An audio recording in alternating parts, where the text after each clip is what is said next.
Donc, je m'appelle Flavien Normand, je suis consultant et formateur chez Zenica à Nantes et je travaille principalement autour des technologies Angular, Firebase et vous allez comprendre un petit peu plus tard pourquoi. Et sur mon temps libre, je joue également le personnage de Miu Asakura sur Final Fantasy XIV, qui est un mage blanc de niveau 90 et qui maîtrise aussi toutes les fabrications et toutes les récoltes d'objets. Vous allez aussi comprendre pourquoi. Alors ce soir, je vais vous embarquer dans une aventure qui, moi, m'a pris 6 ans. Une aventure qui va beaucoup se passer autour du jeu vidéo Final Fantasy XIV. Donc c'est un jeu en ligne massivement multijoueur.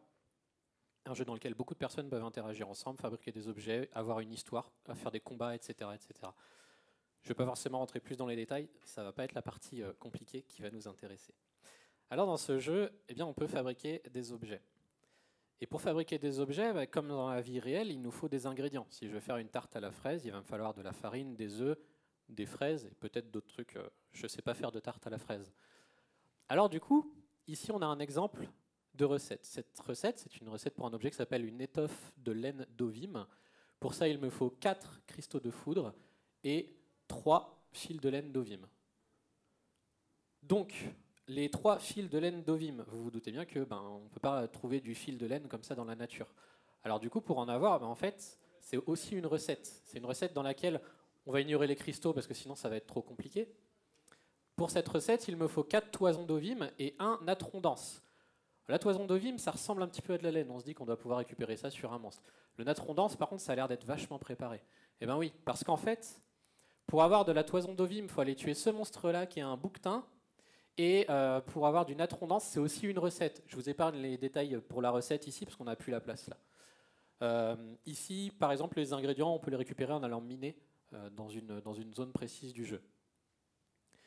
Sauf qu'en fait, ça, c'est qu'un seul ingrédient d'une recette plus complexe, pour une tenue. Donc là, c'est juste une armure pour le torse. Et vous voyez que l'étoffe en laine d'ovime, il m'en faut 2 ici. Et après, il y a d'autres ingrédients dont je vous passe les détails, mais qui sont tout aussi complexes. Ici, on voit un problème de gestion de dépendance, en fait. Au final, on peut dessiner un arbre de dépendance qui mène à cet objet, et dans lesquels on va avoir toutes les dépendances, et les dépendances de leurs dépendances, etc. Sauf que là, ce n'est qu'une seule pièce d'armure. Un équipement complet, c'est 13 pièces d'armure. Un groupe complet, c'est 8 personnes. Donc si vous voulez faire un équipement complet pour un groupe complet, je ne vais pas faire les maths de tête, il est trop tard. Alors oui, c'est compliqué. Et qu'est-ce qu'on fait quand c'est compliqué ? Eh bien, on fait un tableur Excel. Et là, on fait du tableur Excel et on se dit, bon, on va le faire un peu en temps réel pour pouvoir partager entre nous et pour pouvoir progresser ensemble, parce que c'est très compliqué de faire 8 pièces d'équipement à une seule personne. Si on s'y met à 3 ou 4, ça devrait pouvoir le faire. On se répartit un petit peu les tâches. Toi, tu vas aller récolter, toi, tu vas aller miner, toi, tu vas aller fabriquer, etc. Bon, on s'est dit, ok, super, on va se faire une Google Sheet. Et on s'est dit, attends. Pourquoi on fait une Google Sheet ? La plupart d'entre nous sommes développeurs et développeuses. C'était le cas dans ma guilde à ce moment-là. Et moi, à l'époque, j'étais en recherche d'un genre d'exutoire technique, si je peux appeler ça comme ça, un endroit qui serait un peu mon bac à sable, dans lequel je pourrais faire ce que je veux sans aucune conséquence technique. Et c'est comme ça que j'ai créé le projet Teamcraft. Alors ici, vous avez un petit exemple de ce à quoi une liste peut ressembler. En fait, ce que Teamcraft va faire, c'est qu'il va mettre à plat votre liste de dépendances et vous informer sur où récupérer chacun des objets de votre liste. Petite démo, si tout se passe bien, sauf que je suis en écran projeté, du coup, c'est plus compliqué. Mais vous inquiétez pas. Alors ici, on a la page d'accueil, qui a été refaite il n'y a pas longtemps en plus, par un membre de la communauté d'ailleurs, qui nous a suggéré ce layout vraiment très bien, enfin moi je l'aime bien. L'avantage, c'est que j'avais déjà tapé ce que je voulais rechercher, parce que comme ça c'est plus facile. Donc ici, on va chercher la tunique d'incantateur en laine d'ovime, qui se trouve être l'objet dont on parlait juste avant. Et ici, je vais dire, ouais, c'est bien l'objet que je veux. Et là, je vais aller tout à droite et hop, fabriquer une liste à la volée. Cette liste à la volée, en fait, c'est juste qu'il me crée une liste de fabrication. C'est un peu une to-do list qui va gérer les dépendances, etc. pour moi. Le fait de la faire en rapide, c'est juste qu'il la nomme avec le nom de l'objet. Comme ça, je n'ai pas besoin d'aller taper un nom pour une liste. Ici, on peut donc voir que je vais avoir les objets qui n'apparaissent qu'à un certain temps, qu'à un certain instant dans le jeu, pardon. Eh bien, ils vont être dans un premier panneau. Et là, je vois que à 24 dans 24 minutes et quelques secondes, cet objet va apparaître au Faubourg Migua dans la zone du lac Seld.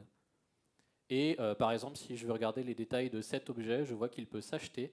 Et si je clique ici, j'ai le nom du personnage auquel on peut l'acheter, le prix et les coordonnées. Et si je clique sur les détails des coordonnées, j'ai la map avec l'emplacement précis.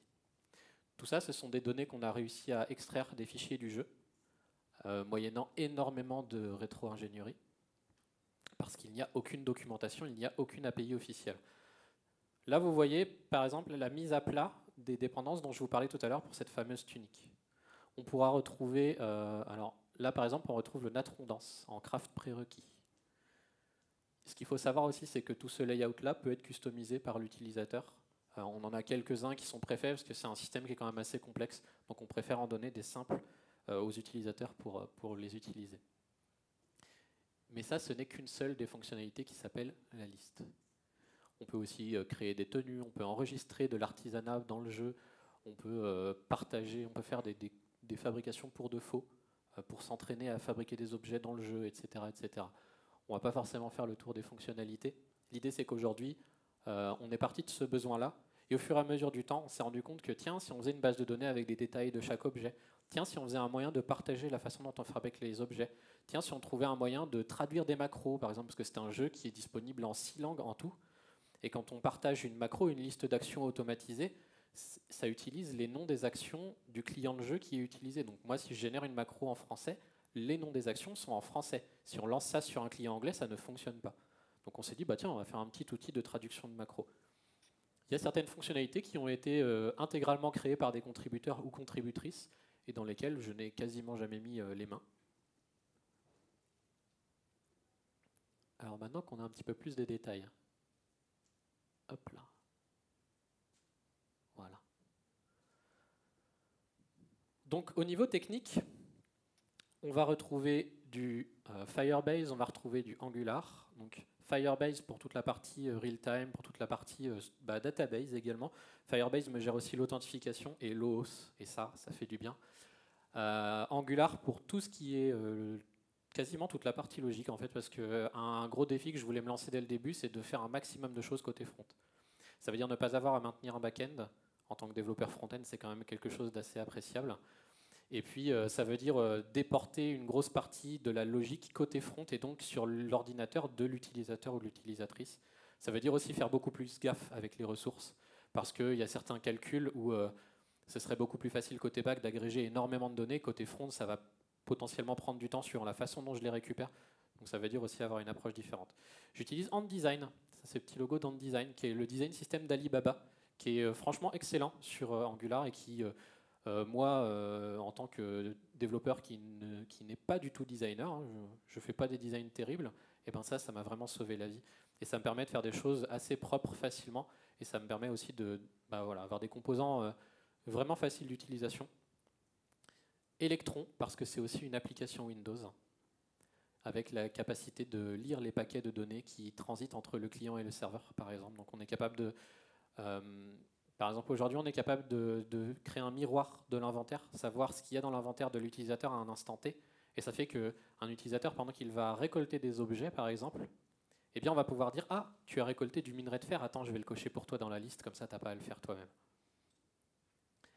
Du Google Cloud, parce qu'il y a beaucoup de choses de Google Cloud dans tout ce projet. On a du Cloud Run.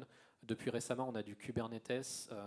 On a beaucoup de Cloud Function. On a du Memory Store. On a du Compute Engine. Enfin, il y a beaucoup de fonctionnalités de Google Cloud là-dedans. On utilise aussi beaucoup de Azura.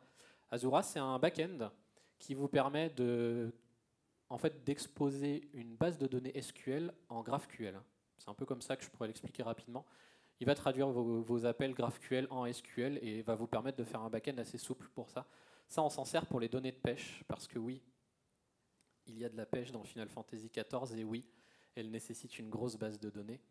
Dans Final Fantasy XIV, il y a pas moins de 1380 poissons, avec chacun des conditions de pêche différentes. Ces conditions, elles incluent la météo, la façon dont on ferre, parce que oui, il y a plusieurs façons de ferrer aussi, hein, naturellement. L'appât, l'heure qu'il est, la météo qui faisait avant, la météo qui faisait avant. Enfin, il y a franchement beaucoup de choses. Je crois que la table, c'est un truc comme 13 ou 14 colonnes, et chaque colonne est une condition. Et donc à chaque fois que quelqu'un va capturer un poisson avec l'application qui tourne, on rappelle la capture de paquet grâce à Electron. Enfin, c'est pas Electron qui fait ça, mais ça nous permet de le faire. À chaque fois que la personne elle va capturer un poisson, et ben nous on est capable de mettre une nouvelle ligne dans cette base de données. Cette base de données elle a été créée il y a environ 3 ans, si ma mémoire est bonne. Aujourd'hui c'est environ 16 millions de lignes. Donc c'est vraiment intéressant. Ça me permet par exemple d'apprendre beaucoup de choses autour du data viz, chose que je ne pratique absolument pas à côté. Et le dernier logo, c'est Pirch Analytics. Alors Pirch Analytics, c'est une solution vers laquelle j'ai migré il n'y a pas longtemps. En fait, il s'est posé à un moment une grosse question autour des analytics et de Google Analytics, parce que oui, Google Analytics, tout le monde connaît, c'est assez facile à mettre en place. Et je me suis dit, j'ai quand même envie de mettre en place une alternative, parce que déjà utiliser des cookies, ça m'embête un petit peu. Les problématiques de Google Analytics interdits dans certains pays, mais pas dans d'autres, ça peut commencer à devenir un peu compliqué. Et du coup, j'ai utilisé Pirch Analytics, qui est un système d'analytics qui n'a pas de cookies, qui va creuser beaucoup moins loin que Google Analytics, du coup. Mais honnêtement, la cible, moi, l'âge des personnes qui utilisent mon site, ce n'est absolument pas l'information que je recherche.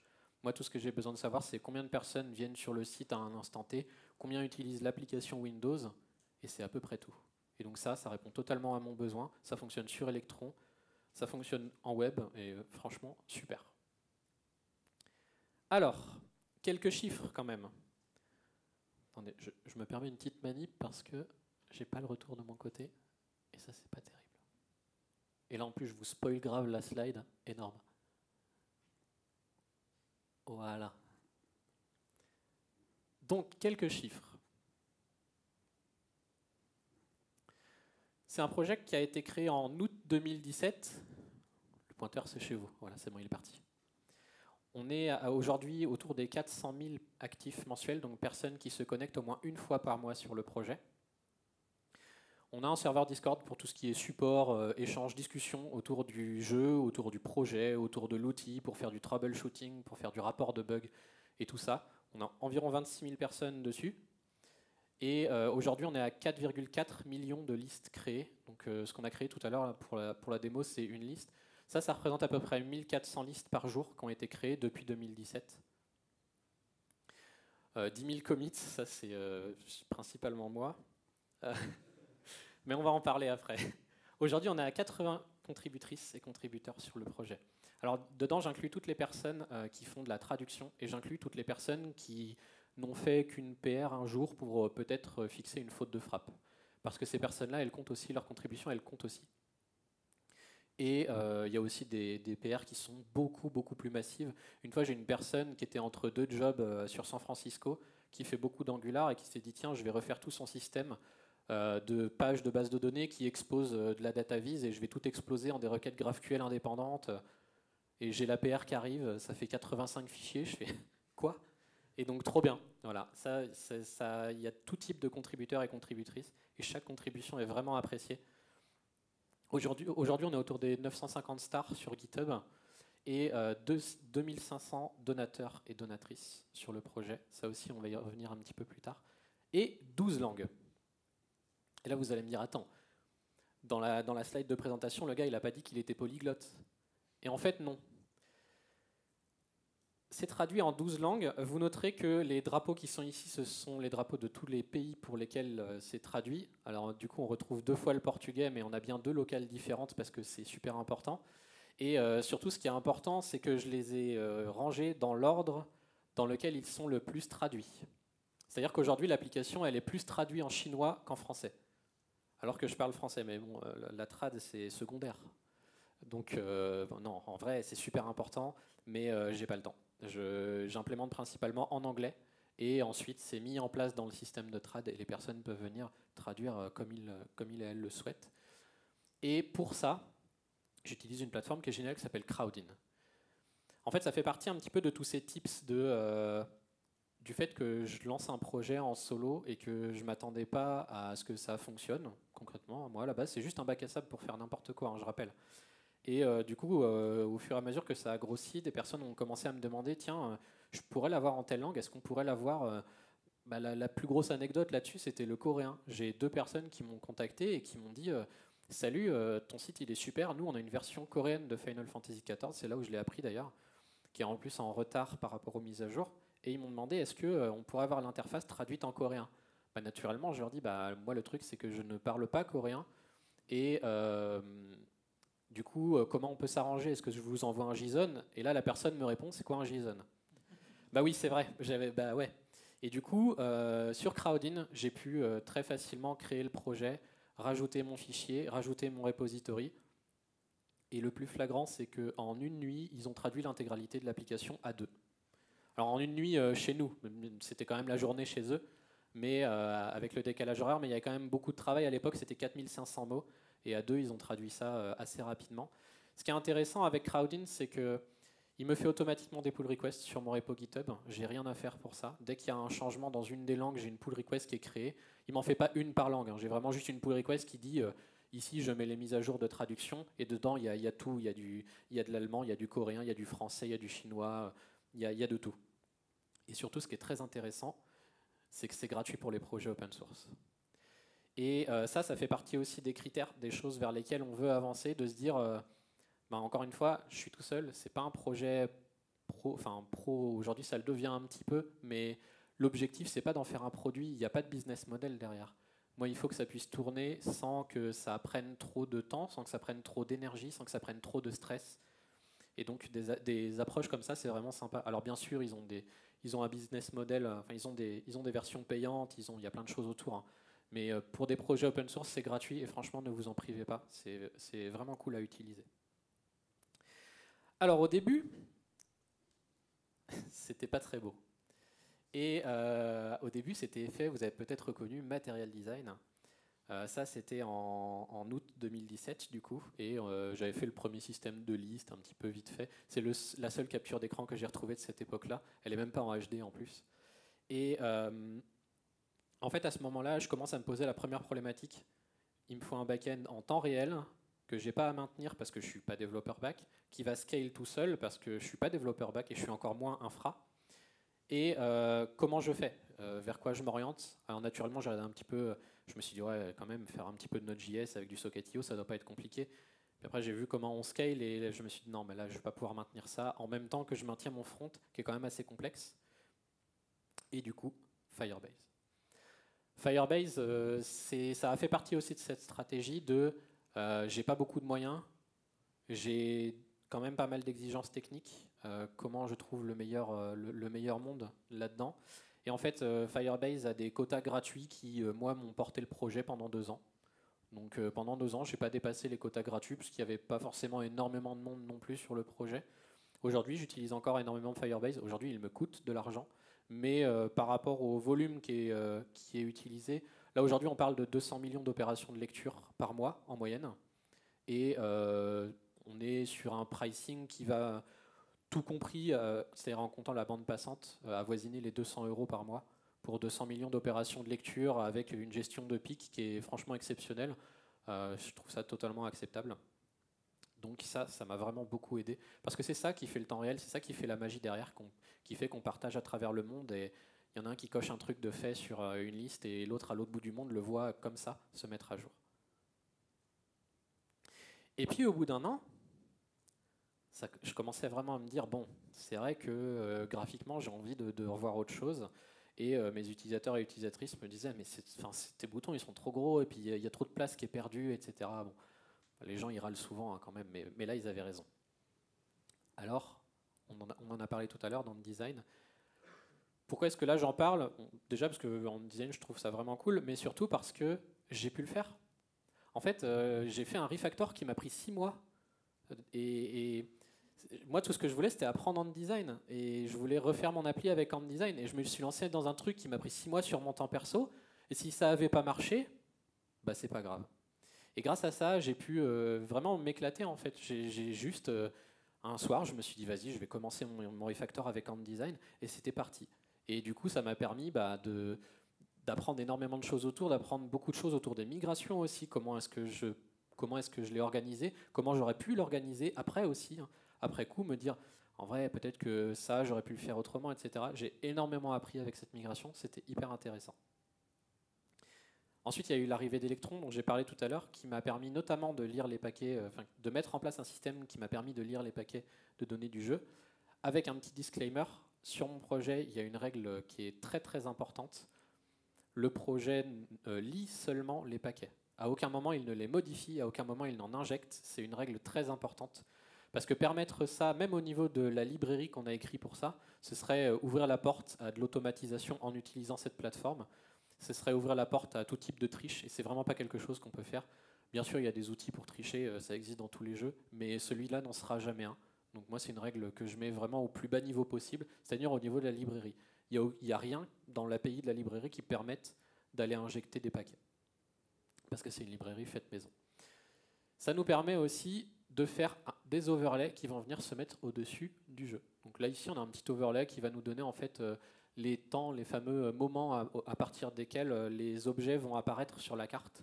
Et bien ça nous permet de le mettre par-dessus le jeu. Mais attends, on n'a pas parlé argent. Midjourney, il a l'air d'avoir du mal au passage avec les portefeuilles vides. Quoi qu'il arrive, il y a forcément un petit peu d'argent dedans. J'ai pas compris. Pourtant, je lui ai demandé plusieurs fois. Alors, c'est super, il y a beaucoup d'infos. Ce qui est important ici, c'est de voir que d'une part, on a des pics de trafic. Celui-là, celui-là était très très sympa. Chaque colonne, c'est une semaine. Et en fait, ici, ce ne sont pas les numéros de version de... Bon, oups, c'est parce que j'avais oublié que j'avais plus Google Analytics. Et ça, c'est un import de Google Analytics. Du coup, pendant 6 mois, je ne l'avais pas, mais en fait, il ne s'est rien passé sur ces 6 mois. Il n'y a même pas eu de mise à jour. Et heureusement. Et en fait, ça, c'est les numéros de version du jeu Final Fantasy XIV. Et en fait, quand il y a des mises à jour, ça rajoute du contenu. Et quand ça rajoute du contenu, les gens ils veulent fabriquer ce contenu. Du coup, ils viennent sur mon projet pour fabriquer des objets et préparer leur fabrication. Et donc là, vous pouvez voir que, on peut voir que par exemple la 6.0, elle a ajouté énormément de contenu de fabrication. C'était une nouvelle extension, il y avait 10 nouveaux niveaux, etc. Et en parallèle, je vous ai mis le pricing. Alors, App Engine, c'est ce qui va regrouper tout ce qui concerne Firebase, parce que Cloud Firestore, dans le pricing, est répertorié sous le nom App Engine. C'est pour ça qu'ici, il n'y a pas du tout... Enfin, il y a Firebase Real-Time Database, mais je sais si ici, on peut le voir, parce que ici, je l'utilisais encore, parce que Cloud Firestore n'existait pas. Si, peut-être. Je ne suis pas sûr. En tout cas, ce qui est intéressant de voir, c'est que le pricing, il n'est pas tout à fait linéaire. C'est-à-dire qu'ici, il y a eu le pic, en réalité, il commence ici. Et là, on fait un premier pic, et là, on en fait un second. Entre là et là, il y a une différence de 600%.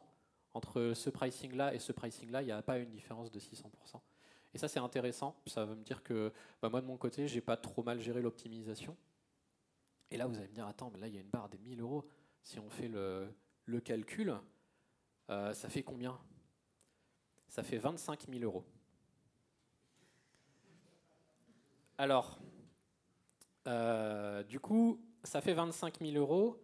Et il y a autre chose qu'il faut payer, parce qu'on a dit qu'on allait parler un peu d'administratif, c'est l'URSSAF.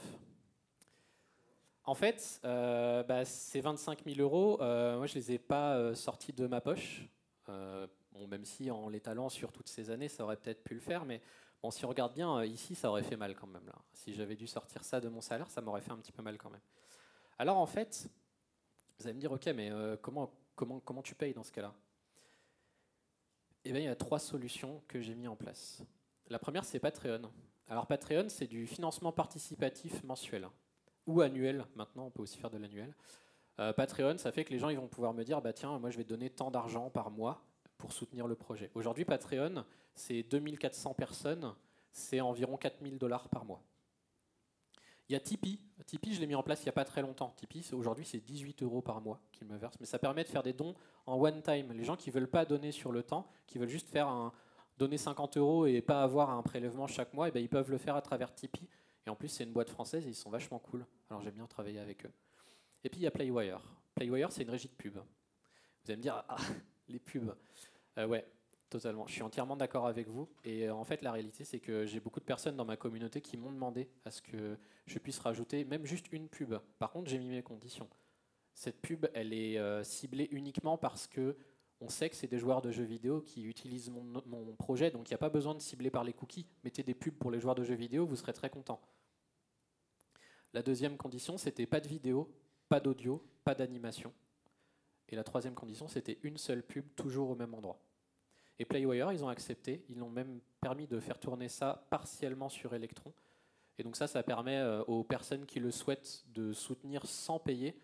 Et si jamais il y a un adblock, eh ben, aucun problème. J'encourage même des fois des utilisateurs ou utilisatrices à dire bah, si t'aimes pas les pubs, mais un adblock, c'est pas grave. Moi, ça va pas me gâcher la vie. Je vais pas vous mettre des bandeaux de hey, tu utilises adblock. Non, c'est bon, c'est pas grave. Et vraiment, il n'y a aucun problème avec ça. Mais ça permet de lisser un petit peu plus, on va dire, les rentrées d'argent. Et du coup, je parlais de l'URSSAF parce que pour faire tout ça, eh ben, il faut déclarer pour l'instant un statut d'auto-entrepreneur. Dans probablement une année, il va falloir créer une entreprise parce que ça pose des problèmes de quota. Donc, voilà, ça fait d'autres soucis et d'autres choses à apprendre. C'est trop bien, sauf qu'apprendre les réglementations des impôts sur les sociétés, c'est moins marrant qu'apprendre Firebase, quoi.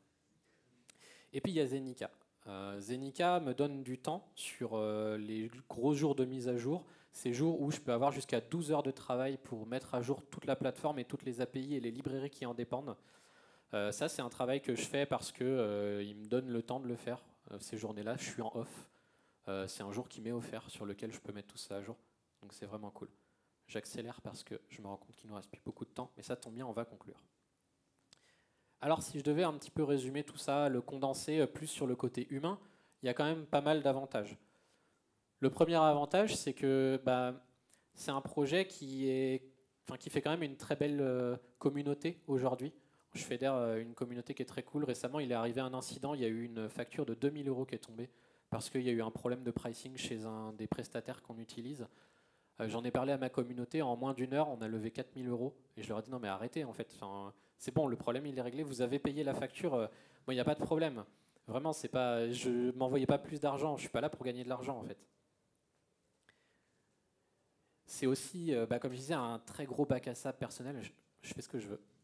C'est pas plus compliqué que ça, je fais ce que je veux.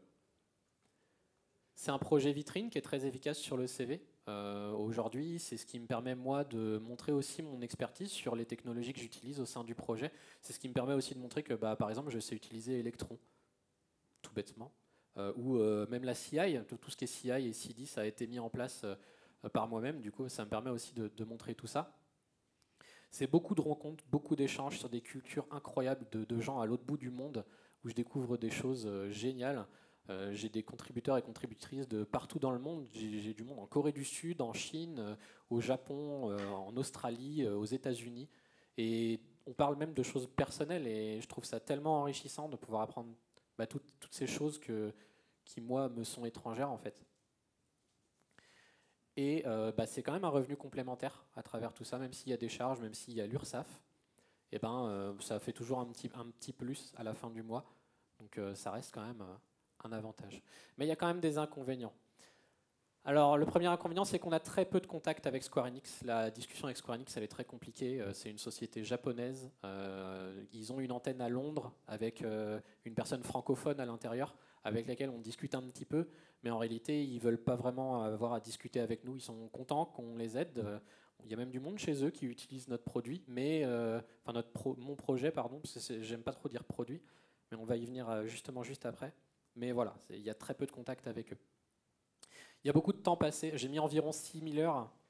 Bientôt, ce sera 7, parce qu'en fait, la moyenne, c'est 1000 heures par an. Et le calcul n'est pas très complexe. Ça fait un peu moins de 3 heures par jour quand même, hein, en moyenne.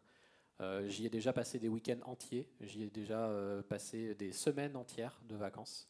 C'est beaucoup, beaucoup de temps passé. Aujourd'hui, je le réduis, mais ça représente quand même pas mal de temps. C'est beaucoup de stress aussi, du coup, pour les fameux gros jours de mise à jour. Et puis, il y a cette confusion, justement, entre un projet open source, bac à sable, et un produit pro. Des fois, j'ai des gens qui viennent et qui me crient dessus comme si j'étais le support d'une grosse boîte. Mais en fait, non, mais moi, je viens de me lever, quoi. Donc, on va se détendre 2 secondes, et puis on va résoudre le problème avec le temps qu'on pourra trouver. Et si c'était à refaire? Eh bien, oui. Bien sûr que oui, parce que pour moi, c'est une chance inouïe. J'en parle beaucoup, mais j'aurais jamais cru avoir la chance d'avoir un projet aussi phénoménal, de pouvoir venir ici vous en parler. Tout ça, c'est surréaliste en fait.